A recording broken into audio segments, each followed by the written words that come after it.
Sukoharjono terkait dengan transportasi siapa yang terkait dengan Damri jurusan Malang Kambang.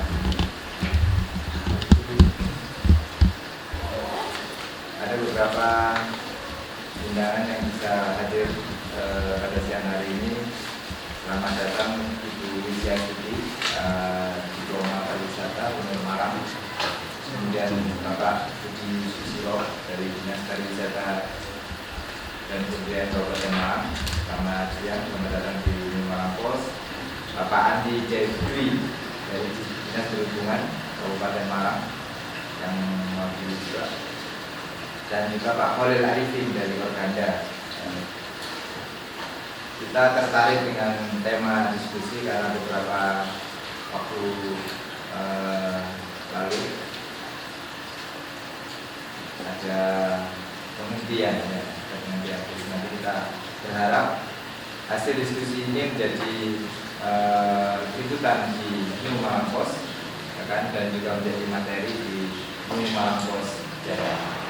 Mudah-mudahan diskusi pada siang hari ini sambil menunggu dari Damri, dari Dewan, dari Jasa Jasa juga bisa bergabung untuk melengkapi materi diskusi siang hari ini. Mudah-mudahan bermanfaat dan juga menjadi kontribusi New Malang Post dan kita semua stakeholder yang terkait untuk minimal membantu mendiskusikan persoalan yang sedang terjadi di Malang Raya. Waktu dan tempat saya serahkan ke Mas Sukoharjono untuk memandu diskusi sampai waktu yang sudah disepakati nanti. Silakan. Terima kasih. Assalamualaikum warahmatullahi wabarakatuh. Sampai menunggu beberapa undangan terutama Damri yang punya Dawis dan yang punya yang kita bahas dari Damri. Kemarin sudah masih dan siang ini juga akan hadir, tapi masih ada kegiatan webinar. Jadi saya akan menuju ke sini. Kami kenalkan dulu, di sebelah kanan saya adalah Pimret Malang Post, Mas Abdul Halim. Terus di sebelah kiri saya ini ada Mas Muhaimin, ini dari Jakarta tapi alumni pondok nih, dia sehari-hari sebagai sekretaris redaksi. Terus ada Mas Agim yang belakang ini adalah wartawan pendidikan yang biasanya ke kampus-kampus juga di kota-kota juga yang menulis masalah di Damri dan pilkada kabupaten. Karena yang di sana ada fotografer dua, ini fotografer kita, Mas Ipung Purwanto dan Mas Muhammad Firman, dan satu lagi makan ya, makan dari Unisma. Oke, berapa hari? Terima kasih untuk undangan dari kami. Sebenarnya saya ingin David dulu yang ngomong di sini, jadi enak nanti yang lainnya bisa, karena belum datang. Kita mulai dulu dari Dinas Pariwisata.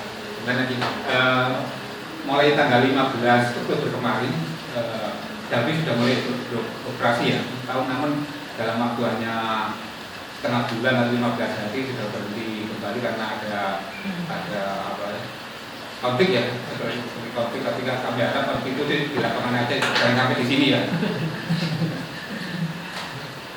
Itu dan kapan akan beroperasi kembali kita masih menunggu. Mungkin dari Dinas Pariwisata Kabupaten Malang dulu, dengan adanya keberadaan Damri yang kemarin itu bagaimana bisa diceritakan? Gitu. Enggak? Ya. Memang sih Damri pada saat hal-hal seperti itu memang kelihatannya sangat dibutuhkan, karena pada saat semuanya serba sulit dan lain sebagainya, antara kebutuhan dan keinginan masyarakat untuk bisa berwisata murah dan lain sebagainya itu jadi satu, campur aduk jadi satu. Sebetulnya Dinas Pariwisata memahami Pak memahami hal ini semua terkait hal-hal yang dilakukan Damri, karena Damri itu juga punya kepentingan nasional dalam rangka istilahnya meningkatkan kembali dengan percepatan ekonomi nasional melalui Damri dengan mengangkut wisata murah lah istilahnya. Itu jadi kami juga sangat terbantu sebetulnya, meskipun di antara yang lain itu bisa mendatangkan wisatawan ke pantai selatan terutama seperti itu, ditambah ada Damri. Memang Pak, tujuan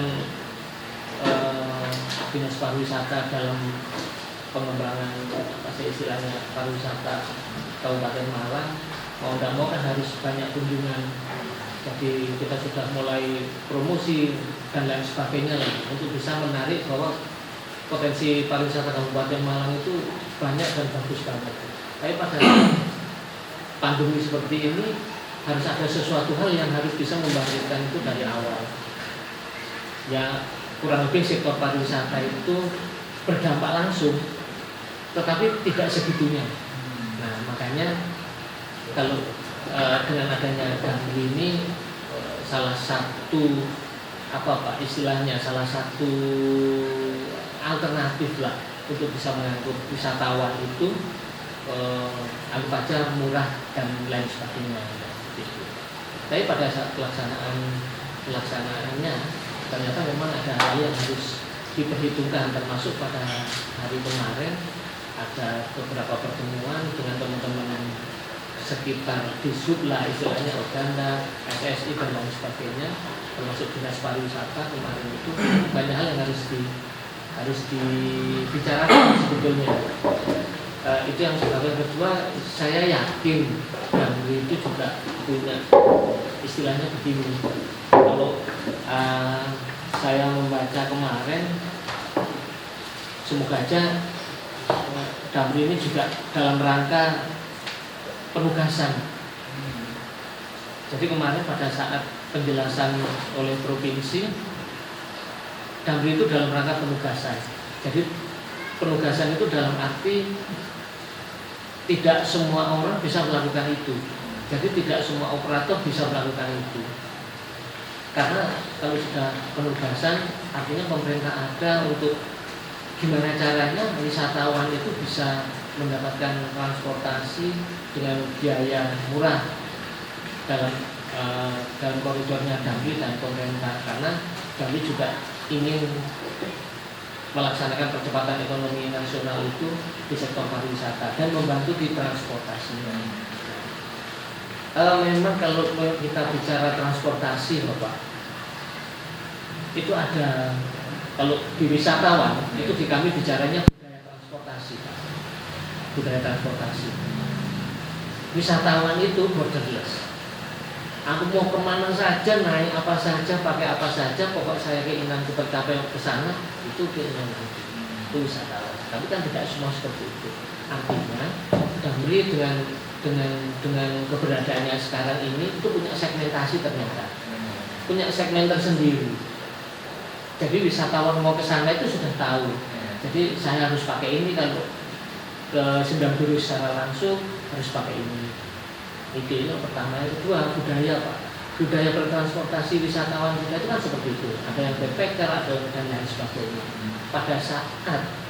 Pada saat hal-hal yang seperti ini terjadi, memang kunjungan wisata itu akan terbatasi dengan ini semua. Pertama, kalau transportasi tradisional, menurut saja ada angkot dan lain sebagainya, mungkin tidak terintegrasi seperti ini.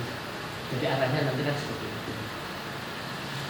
Dan itu berpengaruh banget Pak pada kunjungan wisata, karena pada saat pandemi itu ada pembatasan, terutama wisatawan yang tidak mempunyai kendaraan pribadi untuk mengakses wisata itu, akhirnya menggantungkan seperti itu Pak. Nah pada saat kita saya tidak bicara angkot, pada saat ada angkutan-angkutan yang menghubungkan ke sana, di masa pandemi kemarin itu 10 hari Pak dia bawa angkot, 2 hari setoran Pak. Artinya apa? Penumpang juga tidak ada yang sana, terus kendaraan itu juga perlu operasional setiap hari, artinya berputar itu. Nah, pada saat pandemi ekonomi itu kan seret banget ya. dan mereka membatasi diri untuk keluar uang dan keluar rumah. Stay at home itu menyehatkan kan seperti itu. Nah itu banyak pengaruh seperti itu, dan juga termasuk di kegiatan-kegiatan yang terkait pariwisata. Pada saat pandemi, Pak, dari sekian ratus operator yang tergabung di Asita, agent travel, tour and travel di Jambi itu hampir 15% itu eksis. Yang 85% entah kemana. Tour guide, Pak. Dari tour guide itu dari 100 orang itu yang bisa survive itu hanya 5 sampai 10 orang. Karena mau tour guide apa, Pak? Nah pada saat itu, pada saat yang punya usaha jasa transportasi, bis dan lain sebagainya, dia mengangkut siapa? Otomatis satu paket, Pak. Jadi bis, ada penumpangnya, ada wisatawan, ada tour guide, ada tempat yang didatangi dan itu semua. Jadi itu berpengaruh semua. Nah pada saat orang-orang yang istilahnya tidak berkelompok tapi ingin menuju ke pariwisata, otomatisnya di situ langsung ke tujuan. Nah seperti itu. Ya dengan adanya Damri sih, saya terus terang terbantu sekali dengan adanya kunjungan wisata di sana, langsung pada tujuan dan murah lah kalau menurut saya. Jadi di sekitaran itu bisa dipahami, bisa orang-orang itu bisa langsung ke lokasi itu, Pak. Jadi mungkin sementara itu. Mas, ada dalam waktu rentang masih 3 minggu ya, 3 minggu atau 15 hari ya, dari tanggal 15 sampai kemarin itu ada nggak dampak katakanlah pengunjung yang ada di pantai selatan? Secara analisa, Pak, secara analisa kami belum melakukan itu semua karena data-data itu drop banget, Pak. Jadi data wisatawan yang seumpama di potensi pariwisata yang anggap aja lah di Sendang Biru, pada saat saya kunjungan ke sana membuktikan, dan itu hari libur 4 hari, Pak. Jam 9 enggak ada orang, Pak. Pagi saya tunggu sampai jam 1 itu enggak ada orang juga. Pertama itu ya artinya kan sepi, Pak, artinya sepi. Nah tapi pada spot-spot tertentu, di spot-spot tertentu Balikambang itu memang ramai. Karena memang Balikambang kan legend, Pak. Ya, jadi itu makanya pada saat wisatawan itu datang ke sana dan langsung pada akses yang dituju itu sangat membantu kalau ada bantu itu. Nah, wisatawan ke potensi itu kan tidak hanya dengan Damri.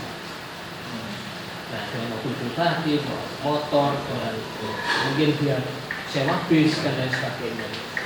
Itu, tapi salah satu pengungkit wisatawan untuk bisa datang selain mereka, dan itu juga bisa dipahami untuk bisa membawa wisatawan ke sana. Berarti sangat membutuhkan dengan adanya Damri. Iya, Pak. Jadi Damri itu salah satu akses yang pertama, salah satu akses alternatif, Pak. Dan yang kedua, budaya bertransportasi kita itu sudah segmentasi, Pak. Jadi manakala ada yang langsung ke tujuan, kenapa harus potong-potong? Nah kan juga ngomong waktu, Pak. Karena kalau orang berwisata lebih dari 2 jam itu bosan, Pak, mending tidur di jalan, Pak. Jadi setelah 2 jam itu kan harus ada atraksi ya, Bu. Harus ada yang menyenangkan untuk berangkat lagi. Itu wisatawan, Pak. Itu sudah jadi istilahnya koridor wisata. Jadi kalau memang Damri beroperasi kembali, kami mengharapkan itu kan wisatawan datang banyak. Salah satunya kita. Mas, selama ini kan yang dilakukan Damri kan masih Balikambang sama nanti. Ada nggak keinginan atau usulan nanti ke tempat wisata lain, karena di Mangsat itu kan dari jalur lintas selatan itu kan banyak tempat wisata gitu. Kalau kemauan sih banyak, Pak. Kalau kemauan banyak, tapi kita juga nanti sama Gisub infrastruktur kita mendukung apa enggak kan gitu, Pak. Nanti rambunya belok kiri, itunya belok kanan kan. Nyasar, jadi nyasar, Pak. Jadi keinginan banyak, Pak. Karena wisatawan kita itu juga sudah mengetahui kalau mau ke sana naik ini, mau ke sana itu juga. Mas, sebelumnya pihak Damri itu sudah memberitahukan terlebih dahulu atau sudah koordinasi terlebih dahulu atau gimana dengan pihak Dinas Pariwisata? Atau tahu-tahu sudah ada Damri di sana? Ya, memang Pak, itu ada kabar memang Damri itu akan menaruh armadanya di sini untuk jurusan Malang Sendang Biru seperti itu Pak. Cuma pada saat proses kelanjutannya mau ngapain, dia di mana dan lain sebagainya, akhirnya muncul di medsos itu rame, wah berarti sudah ada Damri. Jadi secara apa Pak? Ya masuk Damri laporan ke kita ya Pak? Ya. Kan enggak Pak. Jadi seperti itu. Jadi memang Damri punya punya rumah sendiri untuk menangani hal itu. Tapi menerima manfaatnya Pak. Ya. Sebatas itu aja. Oke, dari Dinas Pariwisata Kabupaten Malang sangat sabar sekali dengan keberadaan Damri yang membuka jalur ke Malang Selatan. Sekarang ini dari disiplin yang punya wilayah, punya jalan gitu. Provinsi itu diundang Dinas Perhubungan Provinsi Jawa Timur, Dinas Pariwisata mungkin kelupaan mungkin Dinas Pariwisata Malang yang nggak diundang. Mungkin ya saya juga nggak ngerti yang menggunakan provinsi itu juga diundang Arsita, Damri, terus mungkin organdanya juga yang lupa tuh tidak diundang. Rapat itu pada saat tanggal 26. Nah pada saat tanggal rapat 26 ini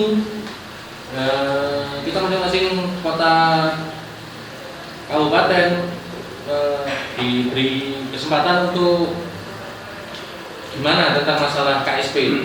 Awal mula KSP ini kan ada 4 rute KSP di Jawa Timur.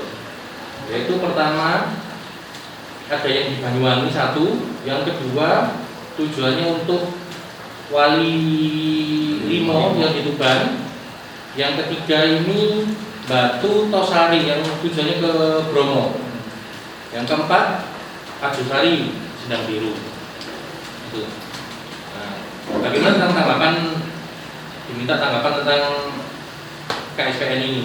Nah, kebanyakan sebelumnya terjadi masalah yang sekarang, mulai dari Lamongan, Tuban, Probolinggo, Jember, itu kebanyakan rata-rata sama karena kurangnya sosialisasi, waktu yang terlalu mepet.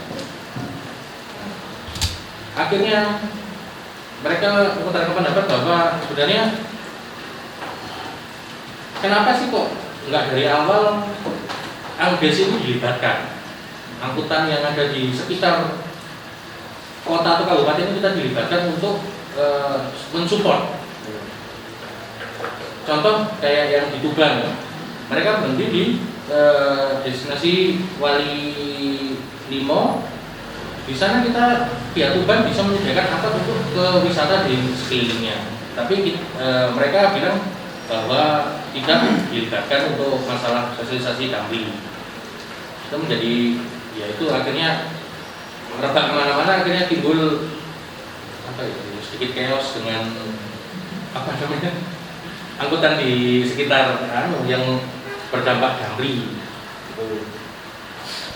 Terus kalau untuk sebenarnya kalau untuk Damri bagi Dinas Perhubungan, sebenarnya tujuan kita hampir sama. Karena dulu pada saat saya tahun 2018 sudah pernah mengusulkan untuk angkutan pariwisata, tapi poolnya kita di Pendopo. Tujuannya kita menggandeng Dinas Pariwisata untuk setelah dari pool di Pendopo kita taruh ke pantai-pantai. Setelah pulang dari pantai kita taruh ke tempat souvenir. Related sebenarnya tujuannya Yusuf sama pariwisata. Cuma kebetulan waktu itu kita terkendala itu tadi masalah teknis. Akhirnya ya sudah lah diambil oleh Damri. Terus kemarin pada saat akhir ini rapat pembahasan di Karanglo ya. UPT Karanglo itu Damri masih boleh keputusannya terakhir itu masih boleh beroperasi, cuma yang boleh charteran. Kalau untuk programnya yang dari pemerintah ini nggak boleh, tapi tetap boleh melayani yang Ardosari Senen dulu. Keputusan terakhir kemarin. Nanti kita ada rapat lagi tanggal 16 November, kita masih ada tidak lanjutnya lagi. Oke, kemudian itu Kalau seandainya mau ke Senen Biru, apa mau Senen Biru atau apa angkutan umum itu mungkin tidak ada ya. Kalau ada sangat jarang sekali, itu sulit. Dengan adanya Damri ini sebenarnya masyarakat kan juga sangat diuntungkan. Gitu. Perhubungan juga diuntungkan. Mempermudah akses. Untuk mempermudah ya. Jadi untuk masyarakat sebenarnya sangat membutuhkan sekali dengan Sangat membutuhkan. Atau ada mungkin usulan nanti ada jalur sendiri untuk Malang Selatan gitu. Ya itu tadi Mas. Untuk masalah itu kita masih terkendala masalah teknis saja. Masalah penganggaran. Mungkin kalau kita mungkin diberi anggaran yang terlalu, mungkin kita bisa mengadakan sendiri untuk pemerintahan pemerintah Kabupaten Malang Yang usulan gratis tadi ini. mungkin itu sebenarnya lebih mengena ke masyarakat gitu. Dan membangkitkan pariwisata Kabupaten Malang. Kan masyarakat kan nggak hanya nggak hanya Kota Malang aja yang bisa melibatkan, yang lain kan juga bisa. Sebenarnya juga ini berhubungan dengan multimodal. Jadi orang turun dari luar Malang, turun dari kereta api, turun dari pesawat, kita bisa jemput titik poinnya di pendopo. Mereka bisa datang ke situ, dan itu bisa langsung ke tempat tujuannya. Itu nanti mungkin ke depannya masalah multimodal itu masih jauh. Tapi bagus untuk yang sama kayak idenya yang Pak Kaku pernah bilang tuh, dari batu kita bikin kereta gantung, itu sangat bagus.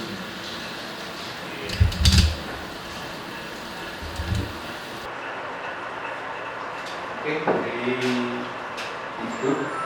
dari Kabupaten Malang, dari Organda sama Organda dulu ini. Ngomong Pak dengan keberadaan di Jambi yang kemarin Pak diprotes itu. Terima kasih. Assalamualaikum warahmatullahi wabarakatuh. Saya ucapkan terima kasih Malang Pos inisiatif mengadakan diskusi. Mudah-mudahan diskusi bermanfaat buat masyarakat Malang Raya, khususnya wabil khusus kepada insan transportasi yang ada di Malang.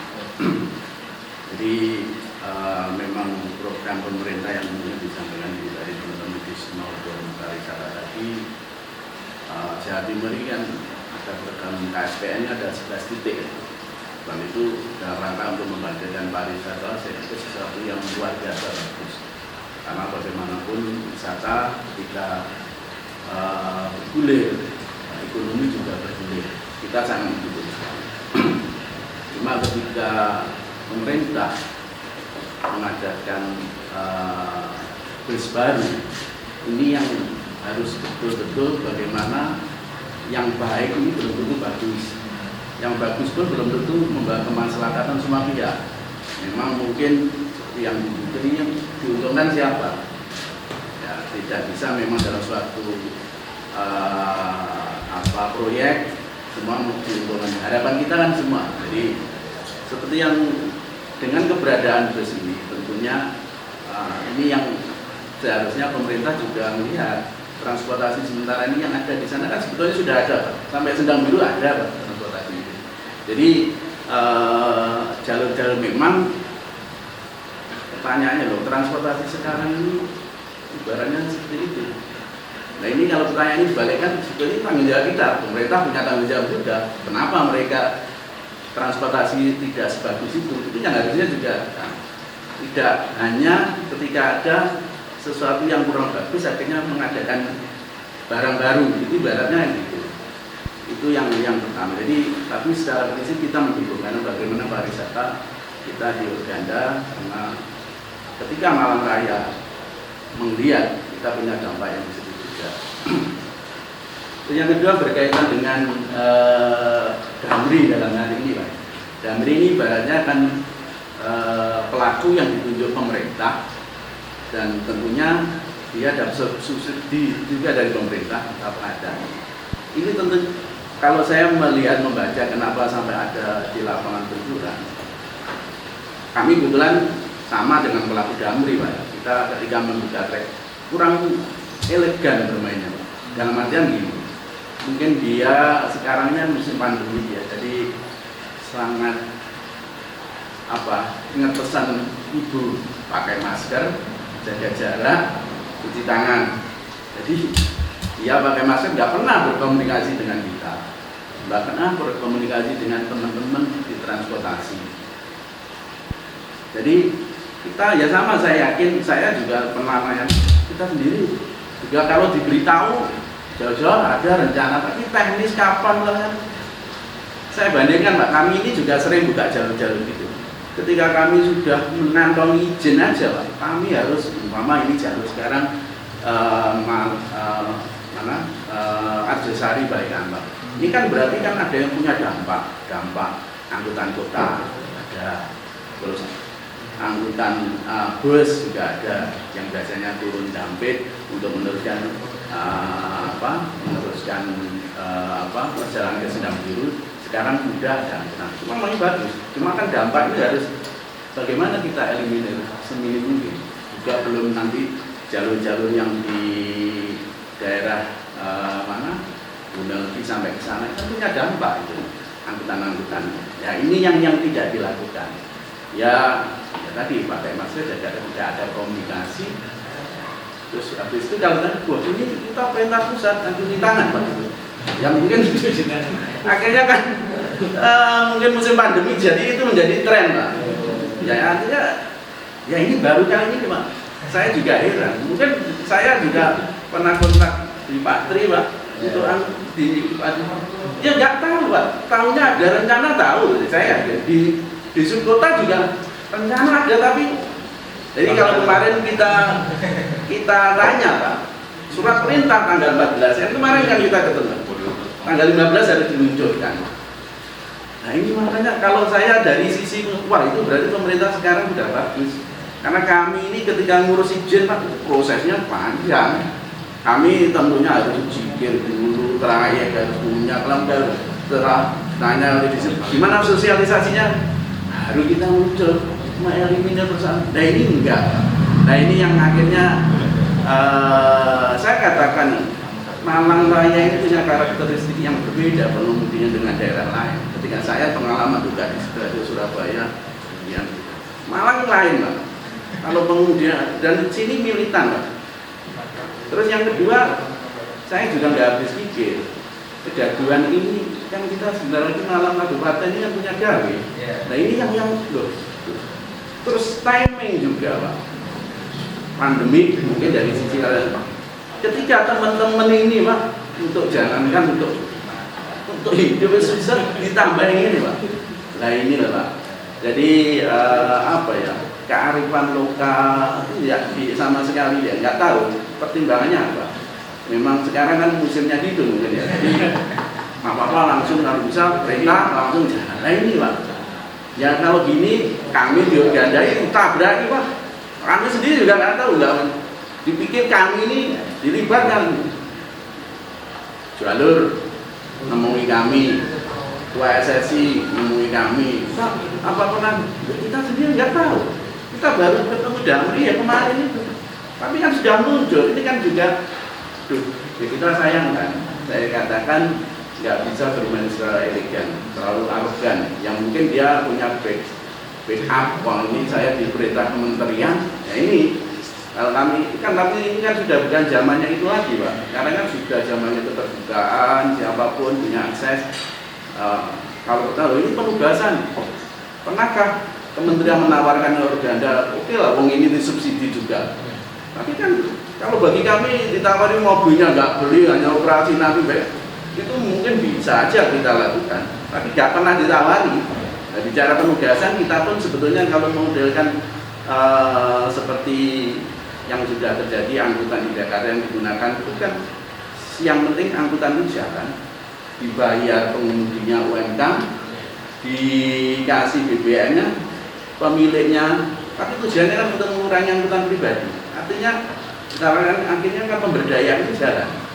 Nah, pertanyaannya yang selama ini kan berarti ya terus terang kita ini di transportasi ini pada posisi yang sangat sulit.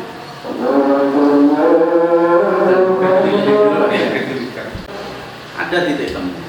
Karena kalau selama tujuan Damri memang merangkul bukan memukul, saya yakin ada titik temu. Karena apa? Kemarin kan disampaikan bahwa dia tidak mengangkut penumpang secara umum tapi khusus wisata. Nah itu tapi memang nantinya kan dalam di lapangan kan harus betul-betul dia enggak. Yang kemarin awal ketika begitu tanggal 15 diluncurkan, teman-teman itu menanyakan, oh ke Damri itu nyatanya yang di sana bukan orang turun di jalan, orang yang rumahnya dinaikkan juga. Makanya sempat akhirnya kenapa ada mereka untuk memohon perhentian sementara ini sampai tanggal 16 ini mereka untuk tidak beroperasi dulu. Setelah ketemu nanti bagaimana, terus pola titik-titiknya ini yang checkpoint yang artinya terminal-terminal mana yang nanti ditentukan. Nah ini kalau koordinasi itu dilakukan sejak awal, saya yakin Pak, sama-sama kita ini kan punya tujuan sama. Bagaimana masyarakat khususnya Malang Raya ini bisa bangkit bersama-sama. Sayang itu tidak dilakukan. Saya nggak tahu terus kenapa. Ya mungkin ingat pesan ibu tadi Pak. Nggak dilakukan sehingga yang terjadi semacam ini. Kita juga nyayangkan. Dan mereka-mereka yang mengambil keputusan itu sebetulnya tahu persis di subprovinsi itu tahu persis ketika kelayan izin operasi bagaimana. Tapi saya tanyakan, ini perintah lah dari pusat. Kan repot Pak perintah. Saya nggak tahu. Ini kan saya sampai perintah Pak. Ini tapi punya dampaknya kan kita masing-masing ini pemimpin, kita pun juga pemimpin. Kan nanti punya pertanggung jawab di akhirat kan juga berat, nggak mudah ini. Karena jangan sampai ya tadi ketika unit baru muncul mempunyai dampak-dampak yang kurang bagus yang selama ini transportasi bagaimanapun kita akui angkutan yang ada di pedesaan itu begitu, tapi itulah sementara yang punya jasa juga yang selama ini menyediakan transportasi dan dia ya terus terang sentuhan-sentuhan pemerintah selama ini sangat minim sekali Pak. Kita makanya mengharap nanti di sub dalam ini baik kita ini kan diperhatikan ketika ngurusin surat-surat Pak. Setelah itu kayaknya iya, kita enggak tuh. Kalau kita kan mengharapkan pinginnya kita jalan orang-orang bagaimana hidup baik di kota dan kritisi. Sampai sekarang kan sebetulnya Pak Sutiaji di kota punya peduli sayang ya belum terrealisasi. Ya kalau angkutan ini kan sudah mati suri. Ya, saya anggapan, oh ini nanti kita ajukan ujikir gratis. Nggak ngefek teman-teman ujikir gratisnya. Tapi kalau ujikirnya dibarengi dengan dia ada rangsangan bagaimana unit itu di branding bagus, terus angkutan senang itu, dia kan bisa ngajak CSR Pak. Nah ini yang akhirnya angkutan sejelek apapun jadi akan bagus, layan dibangun. Saya sudah sampaikan juga di kabupaten juga sudah sama. Bagaimana angkutan-angkutan kita mulai dari trek-trek katakanlah Gunung Kawi yang itu mungkin dinas pariwisata dan disub branding kan kita kan nggak ingin mereka itu ya jelek-jelek karena ini juga salah kita Pak jujur yang sebagai bapak-bapaknya juga kalau ada anak yang saya jelek nah ini yang pembinaan di situ yang tidak hanya dari segi tapi bagaimana membangun transportasi yang baik secara bagus sehingga siapapun yang datang ke Malang Raya ini bisa menikmati. Ini kan harus kita ciptakan image itu mulai angkutannya mulai apapun. Jadi secara prinsip sebetulnya Damri itu punya juga kalau mau punya efek wisata bagus. Sayang tadi Pak, artinya tidak menggunakan kaidah-kaidah pendekatan yang bagus pada insan dan transportasi yang ada. Jadi sama Pak, polanya kita sendiri Organda itu nggak ngerti Pak, baru ketemu ya kemarin, karena itu pun desaan pengundi loh Pak, yang ngajak ketemu itu bukan inisiatif di subprovinsi, akhirnya dimediasi itu Pak. Kalau enggak, nah ini yang saya nggak tahu. Sekarang kita dulu bayangkan ketika Orde Baru dulu arogan, tapi sekarang ini satunya malah lebih arogan lah Pak ini. Nggak tahu, ya ngomong malah nggak tahu udah ini ya, seperti online terjadi kan, itu kan benturan di sub daerah jadi korbannya sebetulnya. Ini kan urusan besar, sekarang besar lagi ya Pak. Kalau gini yang tahu yang tujuan daerah sebetulnya. Yang kasihan apa? Nanti kepolisian, di sub, di udah, mau di sub dia kabupaten saya yakin nggak roh, tapi mesti dilurut supir-supir sendang birunan mono kan dipikir ngerti kok ngizin Pak. Itu yang ini yang kurangnya apa pendekatan. Tapi saya yakin kalau orang Malang didekati dan dijelaskan, insya Allah Pak, ada titik temu.